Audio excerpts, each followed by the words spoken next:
जय गुरुजी। अनंतम अनंतम शुक्राना गुरुजी।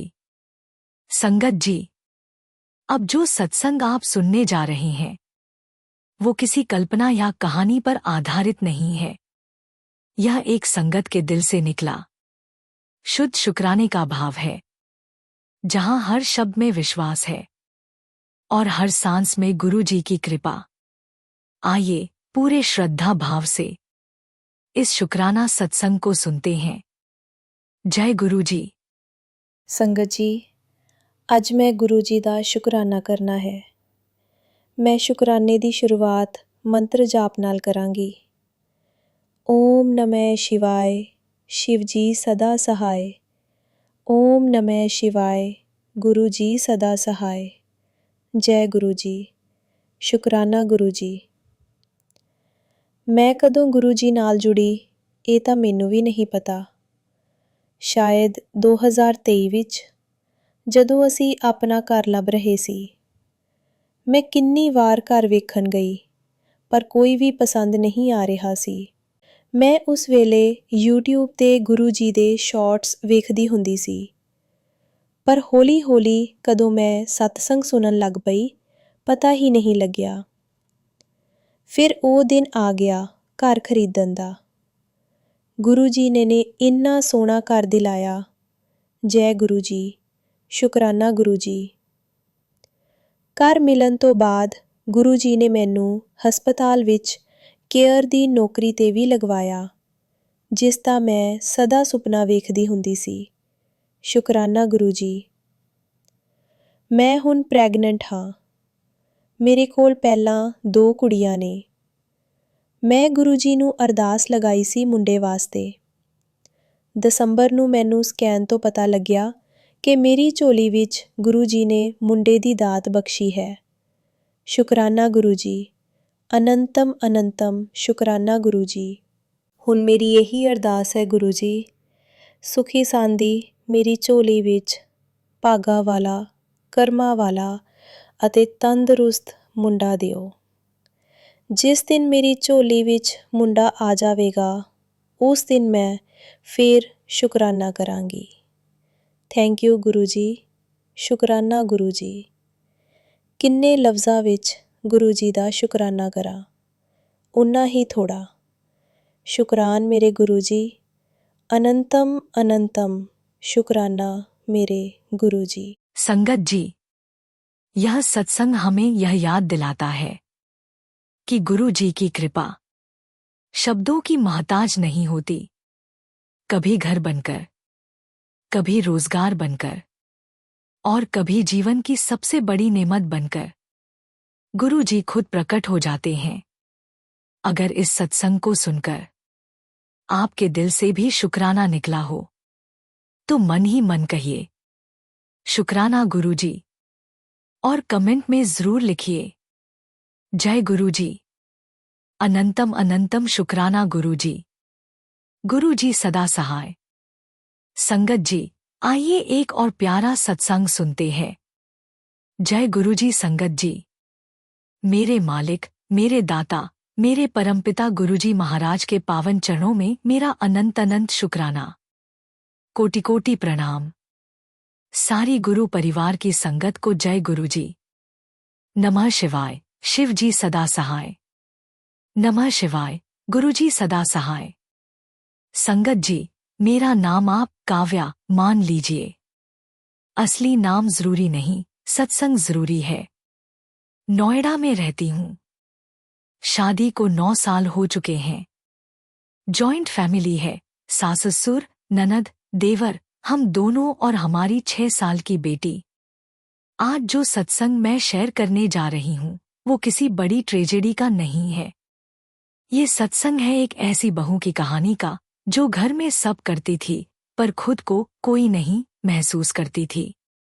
आज के टाइम में बहुत सी इंडियन बहुएं इसी तरह की भावनात्मक इंक्लूजन नहीं, बस यूज होने वाली फीलिंग से गुजरती हैं पर बोल नहीं पाती। अगर आप भी बहू हैं या आपके घर में कोई बहू है तो इस सत्संग को आखिर तक सुनिए। और अभी कमेंट में गुरुजी ने मुझे भी योग्य समझा है लिखकर अपनी हाजिरी लगा दीजिए ताकि आज का सत्संग सिर्फ सत्संग नहीं, अरदास बन जाए। संगत जी, मेरी शादी अरेंज्ड मैरिज है। मेरे पति राहुल बहुत अच्छे इंसान हैं, एमएनसी में काम करते हैं।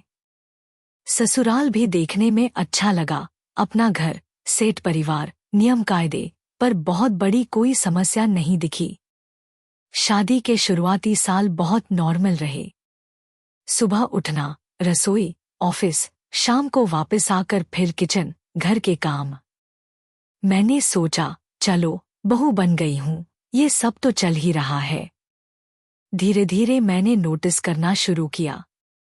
घर में अगर कभी मेहमान आते, मुझे बुलाकर कहा जाता, आओ आओ, ये हमारी बहू है, नाम कोई नहीं लेता था।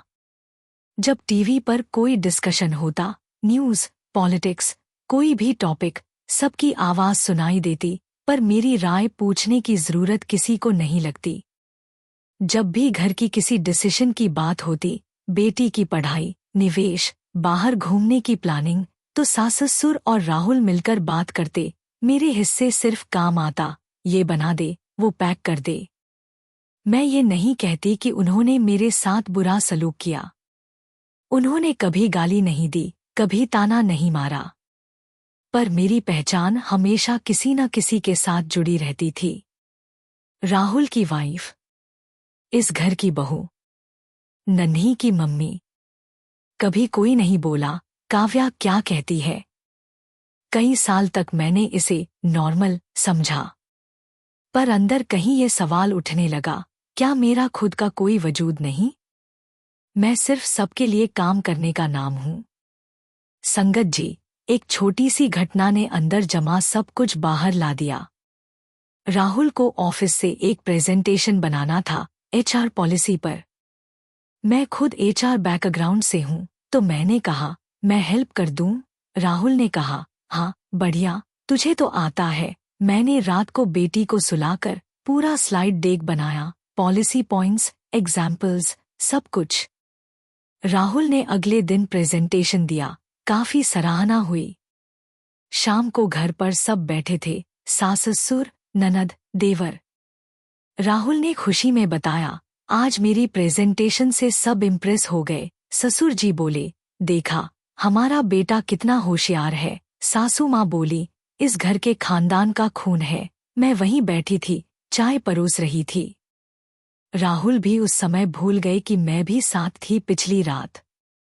उस वक्त मैंने मजाक में कहा, थोड़ा सा क्रेडिट मुझे भी मिल सकता है क्या? मैंने आधी रात तक बनाया था स्लाइड। सासू माँ ने तुरंत कहा, अरे ये सब तेरे पति के लिए ही तो है। पति की इज्जत ही तेरी इज्जत है न, बहू। सब हंस दिए। पर उस एक लाइन ने मेरे भीतर की किसी तार को तोड़ दिया। रात को जब सब सो गए, मैं किचन में बर्तन धो रही थी और अचानक आंखों से आंसू बहने लगे। मैं खुद से पूछ रही थी, काव्या, तू खुद कहाँ है इस पूरी कहानी में? तू नौकरी भी करती है, घर भी संभालती है, पर तेरे लिए कोई तू शब्द है क्या? संगत जी, मैं गुस्से वाली इंसान नहीं हूं, पर धीरे धीरे अंदर गुस्सा भरने लगा, अपने ऊपर, हालात पर, और कभी कभी राहुल पर भी। मैंने कुछ दिन बात करना कम कर दिया। काम करती रही, पर मन में एक आवाज चलती रहती, तू कुछ नहीं। अगर तू आज नहीं भी होगी, तो भी सब चलेगा। ये फीलिंग बहुत खतरनाक होती है। इसे बाहर से देखा नहीं जा सकता, पर अंदर इंसान को खा जाती है। मैंने यह सब किसी से शेयर नहीं किया। अपनी मायके वाली माँ को भी नहीं, क्योंकि उन्हें लगता था, अच्छे घर में है मेरी बेटी, खुश होगी। दूसरी तरफ राहुल को सिर्फ इतना दिख रहा था कि मैं चुप हो गई हूँ। वो पूछता, कुछ हुआ क्या? मैं कहती, कुछ नहीं, क्योंकि मुझे लगता था, समझेगा भी क्या? एक दिन ऑफिस में मेरी एक कॉलिग, समीरा, ने पूछा, तू आजकल बहुत थकीत की लगती है, सब ठीक? पहले तो मैंने वही कहा, हाँ सब ठीक, पर फिर मैंने अचानक पूछ लिया, तू गुरुजी की संगत में जाती है ना?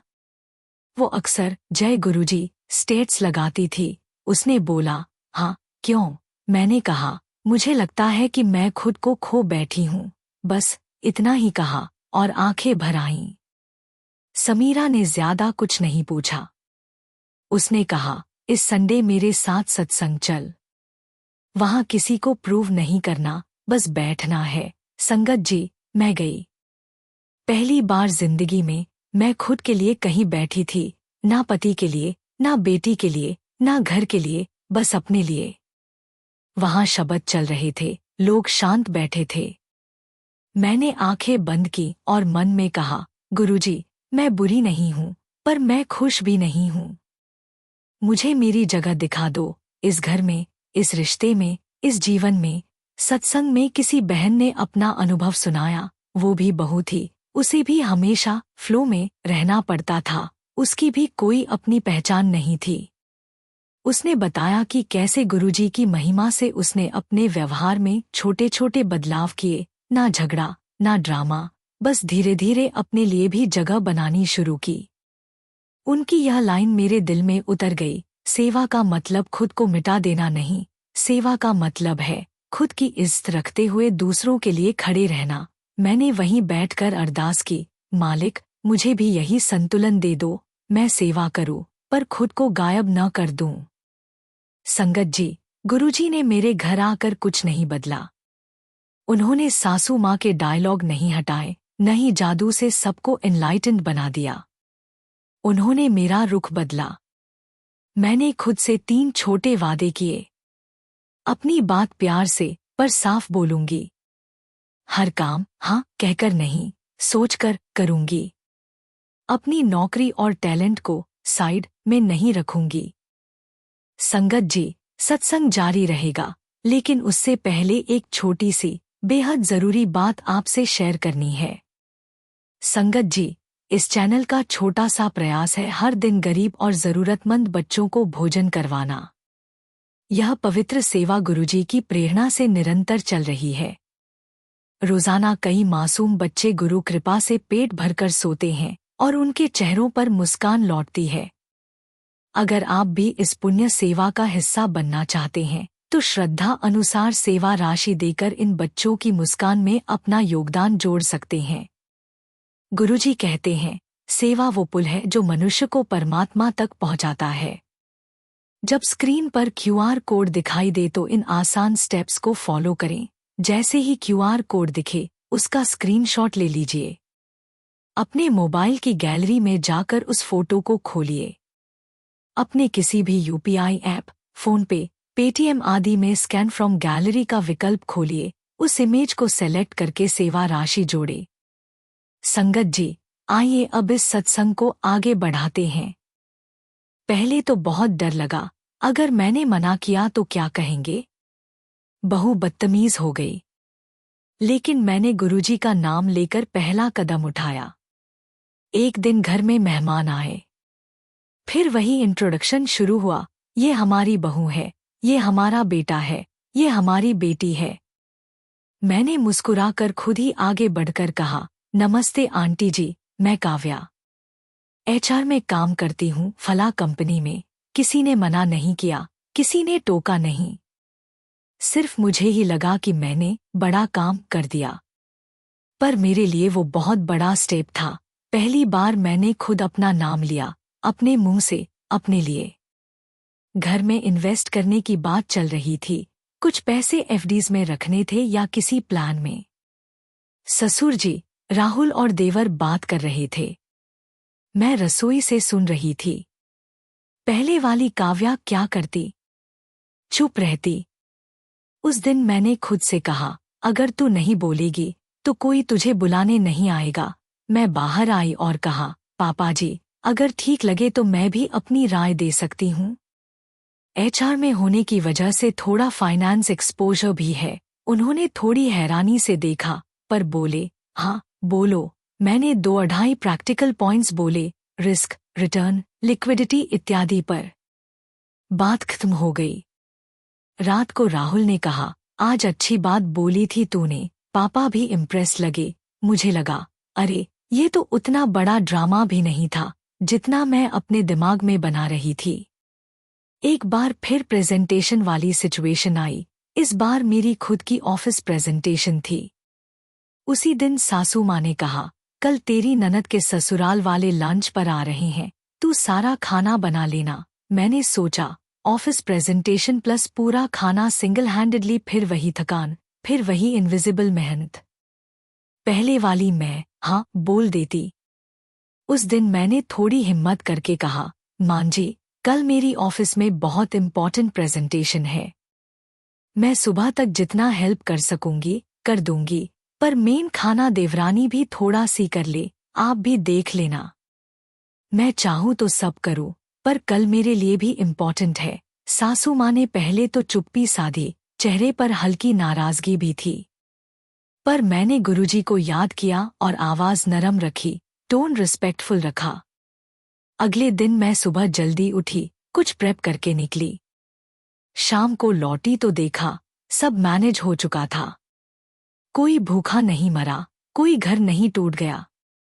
हाँ, 1-2 दिन थोड़ी ठंडी वाइब्स रहीं, पर फिर नॉर्मल हो गया। मुझे अंदर से लगा, गुरुजी, आपने मुझे सिखा दिया ना, कहना हमेशा बगावत नहीं होती, कभी कभी वो सेल्फ रिस्पेक्ट भी होती है। कुछ महीनों में सटल चेंज दिखने लगा। एक दिन ससुर जी ने खुद कहा, काव्या, तू भी बैठ, तेरी कंपनी में क्या चल रहा है वो भी सुनते हैं। मेरी ननद ने मुझसे अपने करियर के बारे में सलाह ली, भाभी, एचआर में जाना चाहूं तो क्या करूं?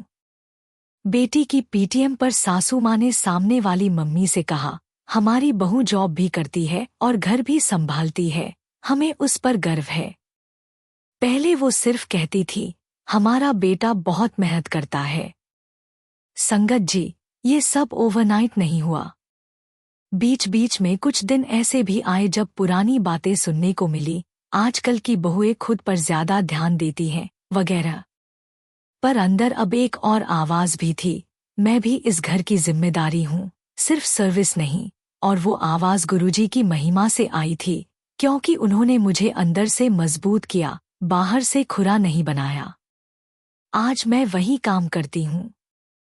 सुबह उठकर घर संभालती हूँ, बेटी की पढ़ाई देखती हूँ, ऑफिस जॉब भी करती हूँ। पर फर्क ये है, अब मैं खुद को सिर्फ बहू नहीं, काव्या भी मानती हूँ।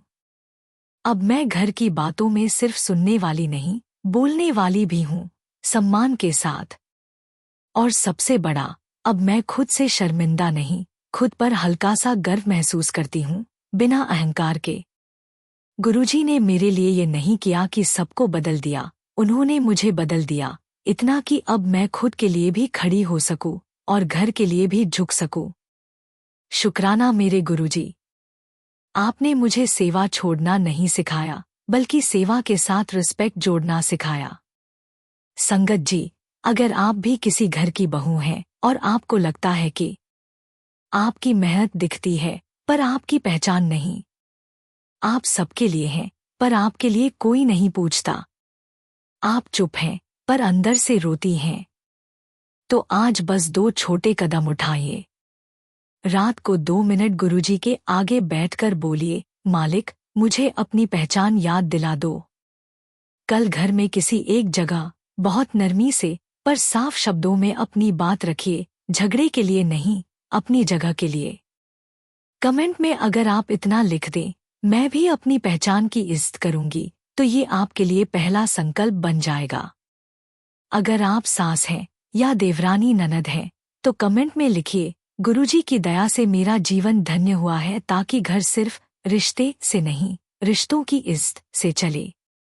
यदि यह वीडियो आपके दिल तक पहुंचा हो, तो इसे किसी एक बहू के साथ जरूर शेयर कीजिए। शायद वो बोल नहीं पाती, पर ये कहानी सुनकर अंदर से थोड़ी मजबूत हो जाए। जय गुरुजी। शुक्राना गुरुजी। नमः शिवाय, शिव जी सदा सहाय। नमः शिवाय, गुरुजी सदा सहाय। जय गुरुजी। संगत जी, अनंतम अनंतम शुक्राना गुरुजी। संगत जी, अगर आज ये सत्संग आपके सामने आया है तो इसे इत्तेफाक मत समझना। गुरुजी कहते हैं, जिसे बुलाना होता है उसे रास्ता खुद मिल जाता है। आज गुरुजी ने आपको नहीं, आपके दर्द को बुलाया है, आपकी थकान को, आपकी टूटन को, आपकी चुप अरदास को। संगत जी, गुरुजी कोई नाम नहीं, गुरुजी एक शक्ति है। एक ऐसी शक्ति जो बिना बोले सब समझ जाती है। आप जब कुछ कह नहीं पाते तब गुरुजी आपकी आंखों की नमी पढ़ लेते हैं। आज का ये पावर सत्संग, आज गुरुजी सीधे आपके मन से बात करेंगे। गुरुजी कहते हैं, बेटा तू थक गया है, मैं जानता हूँ। तू हर रोज मुस्कुराने की कोशिश करता है पर भीतर से खाली होता जा रहा है। तू सबको संभालते संभालते खुद को भूल गया है। गुरुजी कहते हैं, जिस दिन तूने सब मेरे हवाले कर दिया उस दिन से तेरी लड़ाई खत्म हो गई। अब तुझे लड़ना नहीं है, अब तुझे सिर्फ भरोसा करना है। संगत जी, गुरुजी की महिमा यही है कि वो आपको बदलते नहीं, वो आपको हल्का कर देते हैं। मन का बोझ, डर का वजन, बीते हुए कल की टीस, सब धीरे धीरे उतरने लगती है। आज अगर आपके जीवन में रुकावटें हैं, काम अटका है, रिश्तों में कड़वाहट है या दिल में डर बैठा है, तो गुरुजी कहते हैं, आज नहीं तो कल पर तेरे जीवन में रोशनी जरूर आएगी। गुरुजी की शक्ति शब्दों में नहीं, अनुभव में है। जब रास्ता नहीं दिखता तब कोई आवाज नहीं आती, बस हालात बदलने लगते हैं। जिस घर में रोज तनाव था वहां शांति उतर आती है। जिस मन में बेचैनी थी वहां सब्र जन्म ले लेता है। और जिसे लगता था अब कुछ नहीं बचेगा, उसे गुरुजी सब कुछ दे देते हैं। संगत जी, गुरुजी कहते हैं, तेरा काम सिर्फ एक है, शुक्राना। शुक्राना उस चीज का भी जो अभी नहीं मिली, क्योंकि जो गुरुजी देने वाले होते हैं उसकी तैयारी पहले कराते हैं। आज अगर आप इस सत्संग को सुनते हुए मन ही मन कह रहे हो, गुरुजी अब आप ही संभालो, तो समझ लो गुरुजी ने सुन लिया है। अब संगत जी, जहां भी हो, जैसे भी हो, मन में सिर्फ इतना बोलो, नमः शिवाय, शिव जी सदा सहाय, नमः शिवाय, गुरुजी सदा सहाय। और दिल से एक बार कहो, शुक्राना गुरुजी का। संगत जी, इस पावर सत्संग के बाद आपको तुरंत कुछ दिखे या न दिखे, पर यकीन रखिए अंदर कुछ जरूर बदल चुका होगा। अगर आज दिल को थोड़ी भी शांति मिली हो तो कमेंट में जरूर लिखिए, गुरुजी का विश्वास मेरे भीतर जागा है। शुक्राना गुरुजी का। और इस सत्संग को संगत तक पहुंचाइए जिसे आज गुरुजी की जरूरत है। गुरुजी सदा सहाय, अनंतम अनंतम शुक्राना गुरुजी। संगत जी, गुरुजी की कृपा से हर रोज कितने ही लोगों के जीवन में भोजन, प्रेम और शांति का प्रसाद पहुंच रहा है। गुरुजी का आशीर्वाद हमेशा यही रहा, भूखे को अन्न देना सबसे बड़ी सेवा है। आज हम सब गुरु परिवार मिलकर उसी आशीर्वाद को आगे बढ़ा रहे हैं, लंगर सेवा के माध्यम से। हर दिन कई जरूरतमंद, मजदूर भाई बहन और छोटे छोटे बच्चे भूखे सो जाते हैं। लेकिन संगत जी, जब आप जैसे भक्त प्रेम से सेवा करते हैं तो गुरुजी के कृपाहाथ से हर पेट भरता है और हर आत्मा तृप्त होती है। इस पावन अवसर पर आइए, हम सब गुरु परिवार एक साथ आए और लंगर सेवा में भाग लें। हर थाली जो परोसी जाएगी उसमें गुरुजी का प्रेम होगा, उनकी कृपा होगी। सेवा करने का सरल तरीका, कृपया स्क्रीन पर दिख रहे QR कोड का स्क्रीनशॉट ले लीजिए। फिर किसी भी UPI ऐप को खोलिए। स्कैन विकल्प में जाकर स्क्रीनशॉट चुनिए और अपनी श्रद्धा अनुसार राशि भरकर लंगर सेवा पूरी कीजिए। हर अन्नदान गुरुजी की चरण सेवा में समर्पित होता है। आपका योगदान किसी भूखे के लिए भोजन बनेगा और आपके परिवार के लिए गुरुजी की असीम कृपा का कारण। संगत जी, जब भी किसी थाली में अन्न भरता है, गुरुजी मुस्कुराते हैं। तो आइए, इस प्रेममयी सेवा में आज ही भाग लें और कमेंट में लिखिए, शुक्राना गुरुजी का।